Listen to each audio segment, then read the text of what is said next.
Commander Jake Morrison stood on the bridge of his ship and watched the enemy arrive.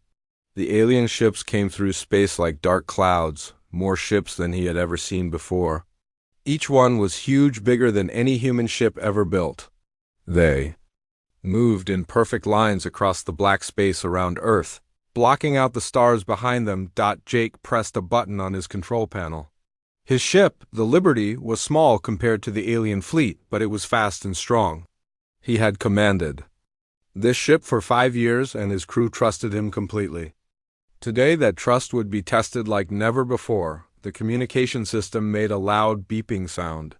An alien voice spoke through the speakers, cold and without feeling. Jake had heard this voice before in training sessions, but hearing it now made his blood run cold.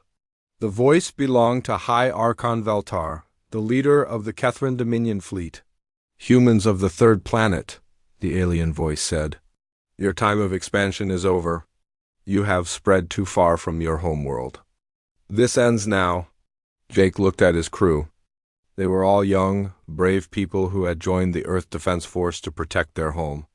Lieutenant Amy Chun sat at the weapons control station, her hands ready on the controls. Chief Engineer Bob Martinez checked the engine readings, making sure everything was working perfectly. Navigator Lisa Park plotted escape routes on her screen, just in case they needed to run. The alien message continued. "You will remove all human settlements beyond your home solar system. You will bring back all your colony ships. You will submit to Dominion rule and accept our guidance.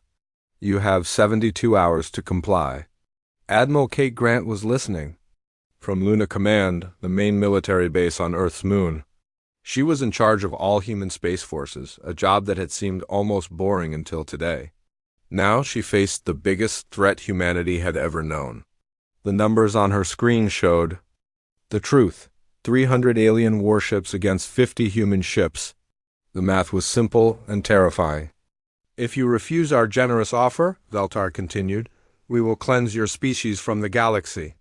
Your primitive weapons cannot harm our ships. Your small minds cannot understand our power. Choose wisely, humans." The message ended, leaving only silence on all channels. Jake looked around his bridge at faces filled with fear and anger. These aliens spoke about humans like they were insects, pests that needed to be removed. The Kethran Dominion had ruled space for thousands of years, and they saw newer species as nothing more than animals. Captain Ryan Davis listened to the same message from his science ship near Proxima Centauri, the closest star to Earth.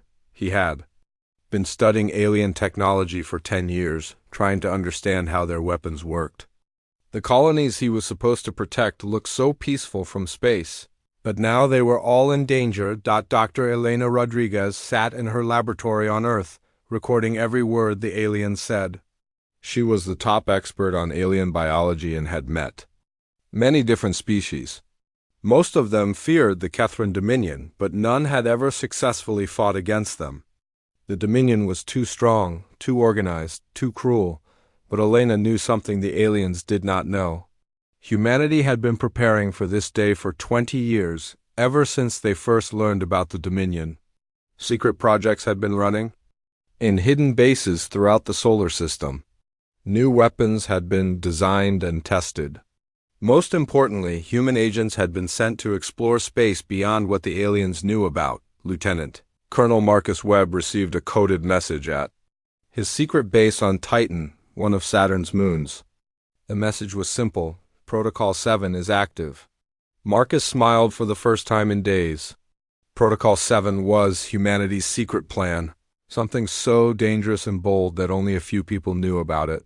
The alien ultimatum was broadcast to every human settlement in space. Colony worlds that had been peaceful farming communities suddenly became targets. Mining stations and asteroid belts powered up their defenses. Transport ships changed course and headed for predetermined meeting points. President Catherine Hayes called an emergency meeting in Washington. World leaders from every nation gathered to discuss humanity's response. The room was full of fear, but also determination. Humans had survived ice ages, world wars, and natural disasters. They would not give up without a fight. Jake Morrison looked out at the alien fleet and made a decision. He opened a communication channel to all human ships in the area. His voice was calm and steady when he spoke. "All human vessels, this is Commander Morrison. We have received the alien ultimatum. I want every ship to follow the evacuation protocols we practiced. Move to the designated safe zones and wait for further orders." What Jake did not say over the open channel was that the evacuation was actually the first part of humanity's counterattack. The aliens thought they were watching humans run in fear, but they were actually watching the most complex military operation in human history begin to unfold. The next 2 days looked like the end of human expansion in space. Ships left colonies in long lines, carrying families and equipment back toward Earth. The news channel showed pictures of people crying as they abandoned homes they had built on distant worlds. Children asked their parents why they had to leave their playgrounds and schools behind. President Catherine Hayes stood before the United Nations Assembly and spoke words that broke the hearts of billions. "We cannot fight the Kethran Dominion," she said, her voice heavy with sadness. "Their technology is too advanced. Their fleet is too powerful. We must accept their terms to save human lives." Commander Jake Morrison watched his tactical display as human ships pulled back from their forward positions. The movement looked random and panicked, like a crowd running from a fire. Ships bumped into each other as they rushed toward Earth.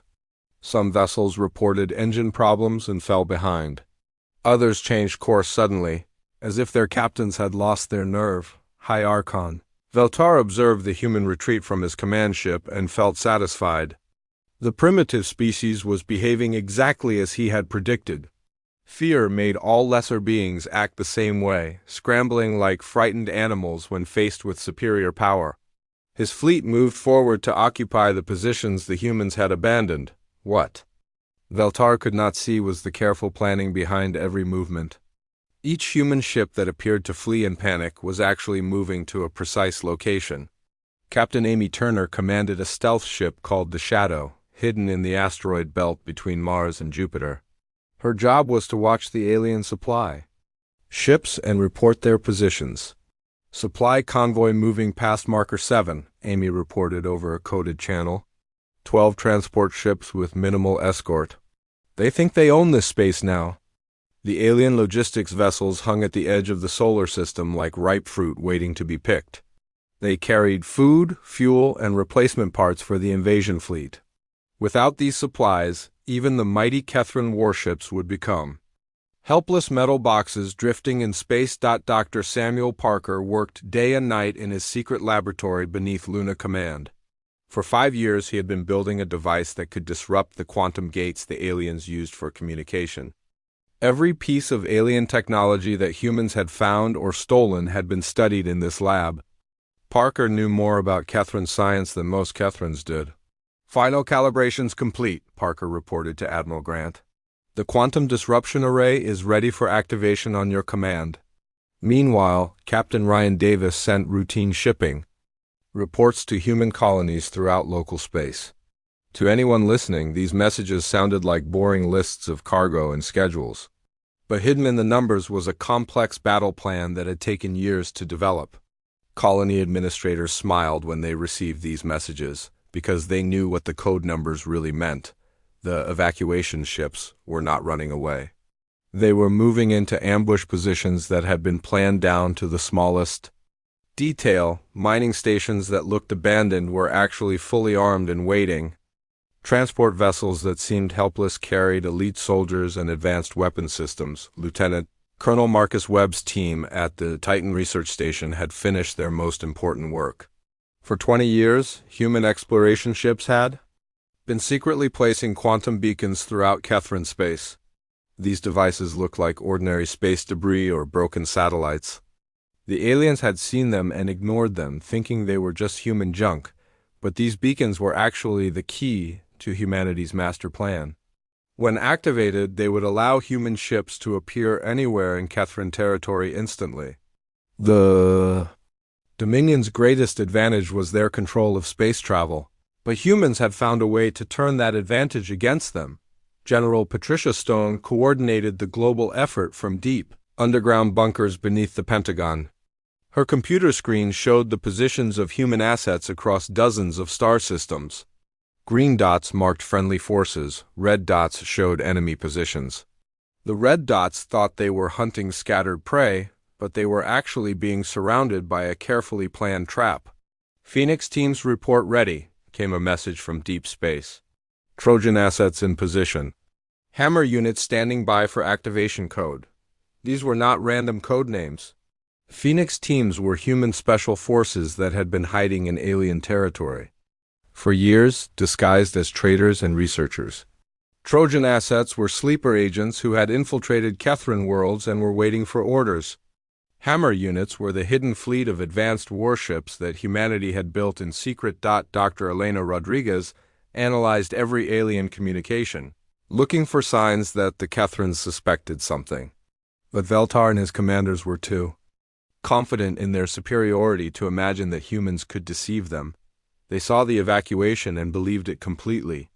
Enemy fleet spreading out, reported Captain Jennifer Walsh from her hiding place near the outer planets.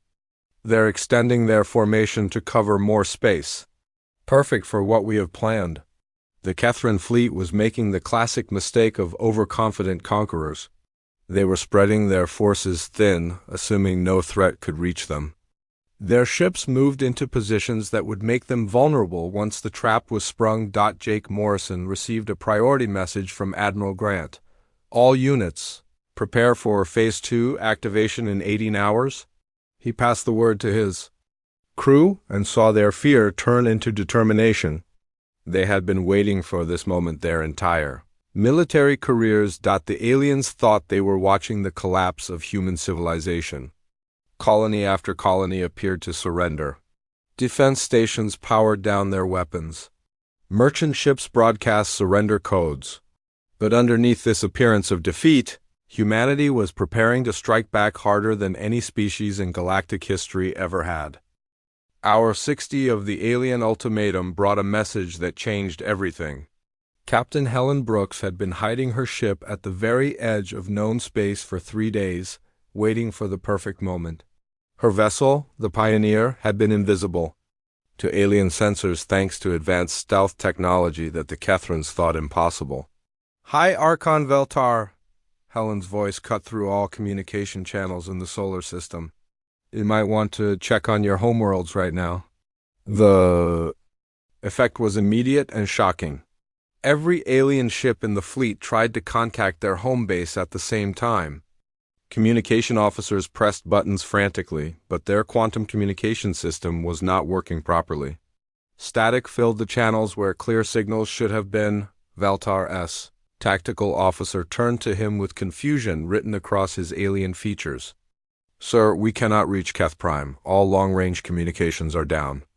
At that moment, displays throughout the Kethran fleet lit up with impossible readings. Human warships had appeared around major Dominion worlds like ghosts materializing from empty space.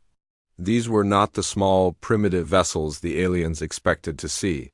These ships were sleek and deadly, built with technology that combined the best of human innovation with captured alien science. Admiral Kevin Murphy commanded the strike force that had appeared around Keth Prime, the capital world of the alien empire. His flagship, the Defiance, hung in orbit above the planet like a sword held over the throat of the Dominion. Around him, 50 human warships held perfect formation. "Kethran Defense Command," Murphy broadcast on all frequencies. "This is Admiral Murphy of the Human Defense Force. Your homeworld is now under our protection. Any hostile action will result in immediate retaliation." The message was polite, but the meaning was clear. Humanity had reached the heart of the alien empire while the Dominion fleet was busy threatening Earth. The hunters had become the hunted. Dr. Samuel Parker activated his quantum disruption array from his laboratory on Luna. The device sent waves of interference across space, targeting the quantum network that allowed the aliens to communicate instantly across vast distances. One by one, alien worlds went dark as their communication links were severed. Commander Jake Morrison watched the Kethran fleet around Earth dissolve into chaos. Ships that had moved in perfect coordination minutes before now drifted aimlessly. as their commanders tried to figure out what was happening. Some vessels turned toward Earth, but others began heading back toward their home territory. All human vessels, Jake broadcast on secure channels. Execute Phase 3, show them what we're really capable of. The evacuating human ships suddenly revealed their true nature. Cargo vessels dropped their fake hulls to show heavy weapons underneath. Transport ships released swarms of fighter craft that had been hidden in their holds. Mining stations powered up defensive systems that could destroy anything that came near them. Captain Amy Turner's stealth ship emerged from the asteroid belt along with 20 others just like it. They had been watching the alien supply lines for days, marking targets and waiting for orders. Now they struck with deadly precision, destroying fuel tankers and supply ships before the aliens could react. Supply convoy eliminated, Amy reported. Enemy logistics chain is broken. Captain Ryan Davis coordinated the attacks on alien forces throughout local space. His science ship had been recording alien communication codes and ship identification signals. Now he used that information to cause even more confusion, sending fake orders to alien vessels and making them turn against each other, the revelation of humanity's true capabilities spread fear through the Kethran ranks. They had come to crush a primitive species, but found themselves facing an enemy that had outplanned and outmaneuvered them completely. Human agents who had posed as simple traders for years suddenly revealed themselves as military operatives with detailed knowledge of alien weaknesses. Dr. Elena Rodriguez's biological warfare division activated their secret weapons. Years of studying alien physiology had allowed humans to create targeted diseases that affected only Kethran biology. Atmospheric processors on occupied worlds began releasing these agents, forcing alien ground troops to evacuate or die. Biological countermeasures are working perfectly, Elena reported. Enemy forces are withdrawing from all surface installations. Lieutenant Colonel Marcus Webb's quantum beacon network came fully online, allowing human reinforcements to appear anywhere in Kethran space instantly. The aliens watched in horror as their strategic advantages disappeared one by one. Human ships popped into existence behind their lines, striking at command centers and strategic installations. General Patricia Stone coordinated the massive operation from her command bunker, watching as decades of planning came together perfectly. Every human merchant who had traded in alien space had been gathering intelligence. Every research station had been a military outpost in disguise. Every exploration mission had been placing weapons and sensors throughout Dominion territory. All Phoenix teams, execute your primary objectives, Stone ordered. Trojan assets, begin sabotage operations. Hammer units, commence bombardment of designated targets. The response was immediate. On 12 different worlds, Kethran power grids failed as human saboteurs struck at critical infrastructure. Military installations exploded as hidden bombs were activated by remote control. The aliens discovered that their empire was full of human agents who had been preparing for this moment for years. Hi. Archon Veltar stared at his tactical displays in disbelief. Every report brought worse news. Human fleets were attacking Dominion worlds throughout 3 sectors. The quantum communication network was completely down. Supply lines were cut. Ground installations were under assault from within. How is this possible? Veltar demanded. They are a primitive species. They should not have this technology. His science officer studied the readings from human weapons and ships. Sir, these vessels use our own technology against us. They have learned our weaknesses and found ways to exploit them. The terrible truth was becoming clear to the Dominion leaders. While they had been dismissing humans as primitive, those same humans had been studying alien technology and improving upon it. The species they thought was barely capable of space travel had actually surpassed them in many areas. The scale of humanity's preparation became clear as the counterattack unfolded across multiple star systems. What had seemed like impossible odds just hours before was now revealed as the most carefully planned military operation in galactic history. Every human retreat had been calculated, every surrender had been fake. Every plea for mercy had been part of an elaborate deception. Colonel Maria Santos commanded ground forces that had been hiding on Dominion worlds for years. Her soldiers had posed as construction workers, engineers, and maintenance staff in alien cities. They had learned the layout of every important building, mapped every power grid, and identified every weakness in alien defenses. All teams execute simultaneous strikes, Maria ordered from her command post beneath the capital city of Vexahol. Around her, human soldiers emerged from hiding places throughout the underground tunnel system. They had spent 3 years secretly building. The effect was devastating. Power stations exploded in carefully timed sequences, plunging entire cities into darkness. Communication towers collapsed as shaped charges destroyed their foundations. Military bases found their weapon systems disabled by computer viruses that human hackers had planted months earlier. Captain Amy Turner led her stealth fleet in hit-and-run attacks against the scattered Kethran forces around Earth. The aliens had spread their ships too widely, thinking they were hunting frightened prey. Now they discovered that their hunters had become targets in a carefully orchestrated trap. Enemy cruiser destroyed, Amy reported as another alien warship exploded under concentrated human fire. Their formation is completely broken. Individual ships are trying to retreat. The Kethran fleet that had seemed so powerful when it arrived was now fragmenting as panic spread through the ranks. Ship commanders who had expected easy victory found themselves facing weapons and tactics they had never seen before. Human fighters swarmed around alien vessels like angry wasps, striking at weak points with surgical precision. Captain Ryan Davis coordinated the liberation of human colonies that had appeared to surrender. Mining stations throughout the asteroid belt revealed hidden weapon systems that could destroy capital ships. Transport vessels that had seemed helpless suddenly bristled with missile launchers and particle beam cannons. Colony defense grid is fully operational, Davis reported. All outer settlements are secure and ready for Phase 4 operations. Dr. Elena Rodriguez watched her biological weapons take effect on alien-occupied worlds. The atmospheric agents were designed to be non-lethal but completely incapacitating to Kethran physiology. Alien soldiers found themselves unable to breathe properly or coordinate their movements. Within hours, entire invasion forces had to be evacuated or face death.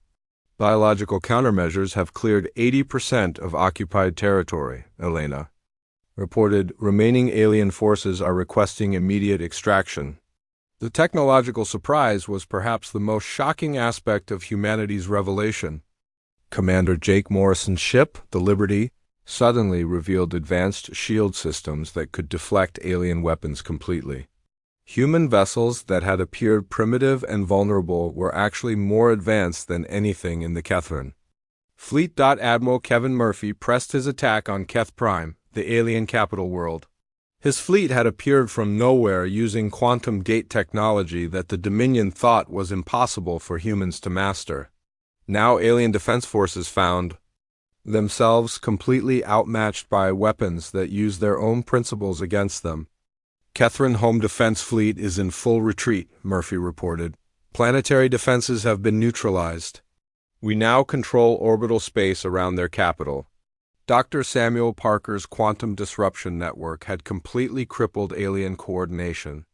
Without their instant communication system, Dominion forces throughout the galaxy were isolated and confused. Ships that had relied on Central Command for orders found themselves making decisions based on incomplete information. Lieutenant Colonel Marcus Webb's quantum beacon network allowed human reinforcements to appear anywhere they were needed instantly. Fresh ships materialized behind alien battle lines while exhausted Kethran vessels had no way to call for help. The strategic advantage of mobility had shifted completely to humanity. General Patricia Stone watched the global situation from her command center as human assets throughout Kethran space activated simultaneously. Sleeper agents who had worked in alien industries for years suddenly revealed their true purpose. Sabotage missions that had been planned for decades finally executed with perfect timing. Operation Phoenix is proceeding ahead of schedule, Stone reported to President Hayes. Dominion infrastructure is collapsing faster than projected. Their empire is more fragile than we expected. High Archon Veltar tried desperately to maintain control of his scattered forces, but the quantum communication blackout made coordination impossible. Reports reached him through slower conventional channels, each one bringing news of another defeat. Human fleets were striking at targets throughout Dominion space, while his own forces stumbled around blind and confused. "Sir, we're receiving surrender requests from 12 sector commanders," his communications officer reported. "They're requesting permission to withdraw from combat zones." The psychological impact on Kethran forces was devastating. A species that had ruled through superior technology and overwhelming force suddenly found themselves outmatched by the very primitives they had come to subjugate. Morale collapsed as quickly as their tactical advantages disappeared. Captain Jennifer Walsh commanded human forces near the major Dominion shipyard complex at Rigel 7. What had appeared to be a routine patrol mission revealed itself as a precisely planned assault on the aliens' primary source of new warships. Her fleet emerged from quantum gates directly inside the shipyard's defensive perimeter. "Shipyard complex secured," Walsh reported. 300 alien vessels under construction are now under human control. Their entire next-generation fleet is ours. The capture of Dominion shipyards meant that humanity now had access to alien construction facilities and manufacturing technology. Ships that would have taken the Kethrans years to build could now be completed and turned against their former owners. The balance of power had shifted so completely that recovery seemed impossible for the aliens. Emperor Zaxthel himself took command of the remaining Kethran forces when news of the disaster reached the deepest levels of Dominion leadership. The ruler, who had never personally commanded a battle fleet, found himself facing the complete collapse of everything his species had built over thousands of years. His golden throne room, which had seemed so secure just days before, now felt like a trap. "Gather every available ship," Zaxthel ordered his admirals. "Call back all vessels from patrol. Duties: strip the defenses from secondary worlds if necessary. We will crush these humans once and for all." What the Emperor did not understand was that humanity had been studying Kethran military doctrine for decades. Every standard tactic, every traditional formation, every predictable response had been analyzed and prepared for. Captain LeVar Young demonstrated this knowledge as she defended the human stronghold at Volf 359 against the massive alien counterattack. The Kethran battle group that approached Volf 359 used textbook formations that had won victories for 1,000 years. They arranged their ships in the traditional diamond pattern, with heavy cruisers at the points and support vessels in the center. It was a formation designed to maximize firepower while protecting vulnerable ships. Lavra watched the alien approach on her tactical display and smiled. Her fleet was smaller, but she knew exactly what the aliens would do next. When the Kethrans began their standard pincer movement, human ships were already in position to counter it. The aliens found themselves attacking empty space while human forces struck at their exposed flanks. "Enemy formation broken," Lavra reported as Kethran ships scattered under concentrated fire. "They're trying to regroup, but we know their fallback patterns too." Admiral Charles Newman commanded the human assault on the Dominion capital from his flagship, the Constitution. What he found when he reached Keth Prime was a home fleet in complete chaos. Without quantum communications, individual alien commanders were making their own decisions, leading to conflicting orders and confused movements. Their tactical coordination has collapsed completely, Newman observed as he watched Kethran ships bumping into each other while trying to form defensive lines. They're flying like they've never worked together before. The artificial intelligence systems that Dr. Tyler Ross had developed for the human fleet proved to be the decisive advantage. These computer brains had been learning Kethran patterns for years, fed with data from every encounter between human and alien forces. Now they could predict alien moves before the aliens themselves knew what they were going to do. AI tactical system shows 97% accuracy in predicting enemy responses, Ross reported from his research station. We're countering their moves before they complete them. Commander Jake Morrison pressed his attack on High Archon. Veltar's flagship, watching as the alien commander's confidence crumbled before his eyes. The proud warrior who had delivered ultimatums to humanity just days before now stared at tactical displays showing the collapse of his entire empire. "Sir?" Veltar's tactical officer reported with fear in his voice. "We're receiving distress calls from 17 sectors. Human fleets have captured or destroyed our major installations throughout the outer territories." The psychological impact of sudden reversal was devastating for a species that had never known defeat. Kethran soldiers who had been raised believing in their natural superiority found themselves outfought by the very beings they considered primitive animals. The shock of discovery that humans were actually more advanced than they were broke the spirit of entire battle groups. Captain Nicole Foster commanded human forces near Nexus Station, the ancient symbol of Kethran power. This massive space station had been the heart of alien trade and communication for thousands of years.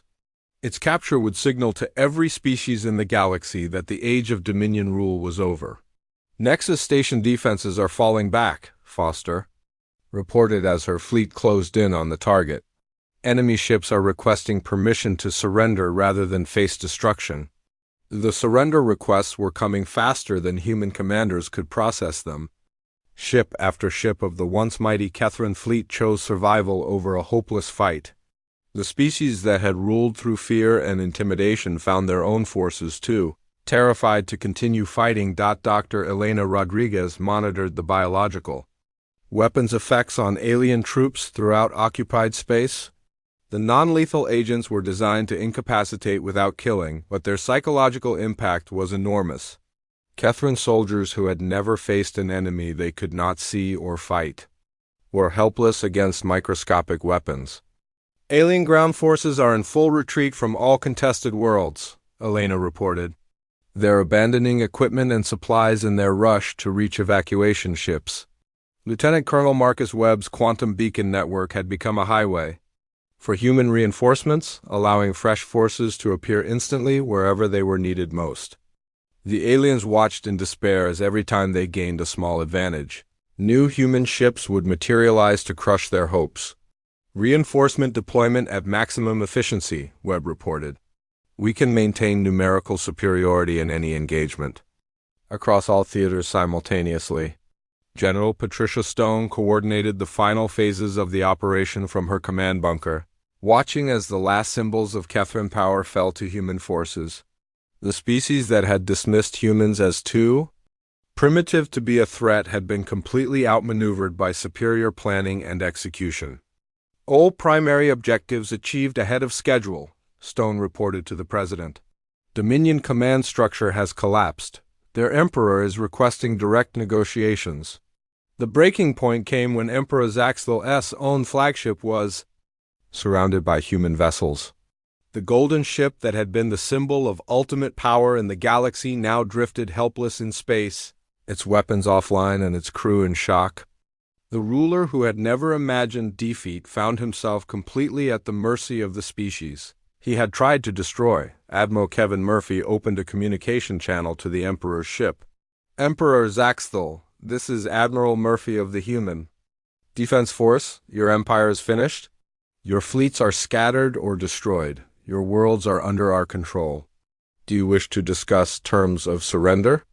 The silence from the Emperor's ship lasted for several long minutes before a broken voice finally responded. "We surrender to your superior forces. The Kethran Dominion formally requests terms." Nexus Station fell to human forces exactly 72 hours after the Kethran ultimatum had been delivered. Admiral Michelle Carter stood on the command deck of the ancient space station, looking out at the fleet of ships from dozens of different species that had gathered to witness this historic moment. The symbol of alien oppression had become the birthplace of galactic freedom. President Catherine Hayes arrived at the captured station aboard the diplomatic vessel New Hope, escorted by a fleet of the most advanced warships humanity had ever built. Her address was broadcast not just to Earth, but to every inhabited world in known space, carried by the same quantum communication network that had once served Kethran tyranny. "To all sentient species who have lived under the shadow of Dominion rule, Hayes began, her voice carrying clearly across space to billions of listeners. Today marks the beginning of a new era. Humanity does not seek to replace one empire with another. We offer partnership, not domination. The response was immediate and overwhelming. Species that had been forced to serve the Kethran Dominion for centuries declared their independence within hours. The Zephyrion Federation, whose crystal-based technology had been suppressed by alien overseers, offered to share their knowledge with the human coalition. The nomad fleets, space-dwelling peoples who had been hunted by Kethran forces for generations, pledged their mobile cities to the cause of freedom. Commander Jake Morason found himself promoted to admiral and given command of the new galactic peacekeeping force. His first orders were simple but revolutionary: protect all species equally, regardless of their level of technological development. The principles that would guide this new force were cooperation instead of conquest, protection instead of exploitation. Our job is not to rule, Jake told his new officers, beings from 12 different species who had volunteered to serve under human leadership. Our job is to make sure that no species ever again faces the choice between submission and extinction. Dr. Elena Rodriguez was appointed to head the new Xenological Council, an organization dedicated to studying and understanding the needs of different species. Her first project was establishing communication protocols that would allow any species to call for help if threatened. The biological weapons she had used against the Kethrans were locked away, with strict orders that they would only be used if humanity itself faced extinction. The transformation of former Kethran territory proceeded with surprising speed. Worlds that had been strip-mined for their resources began ecological restoration programs led by species with environmental expertise. Trade routes that had carried wealth only to the Dominion capital were reorganized to benefit local populations.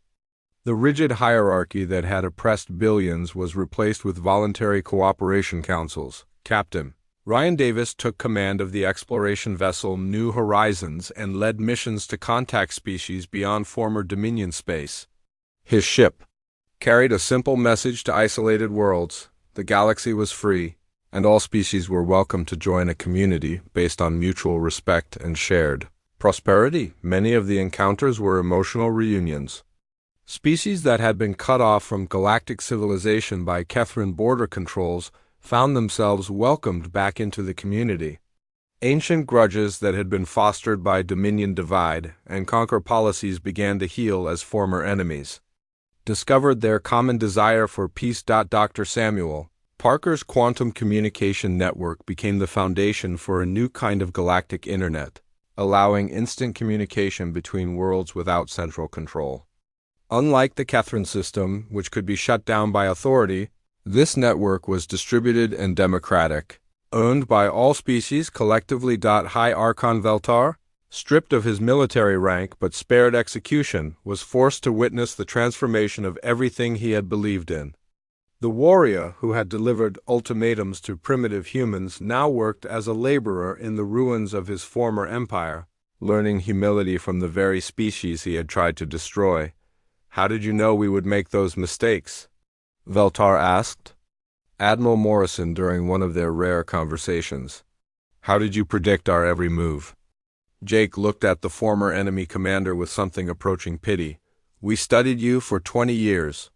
We learned everything about your culture, your tactics, your weaknesses. Most importantly, we learned that your greatest weakness was your inability to imagine that others could be better than you." Emperor Zaxthel abdicated his throne and retired to a simple farming world, choosing to spend his remaining years growing food instead of commanding fleets. The Golden Palace that had been the symbol of absolute power was converted into a museum, a reminder of the dangers of unchecked authority. Lieutenant Colonel Marcus Webb's quantum beacon network became the backbone of a new transportation system that allowed any species to travel quickly between worlds.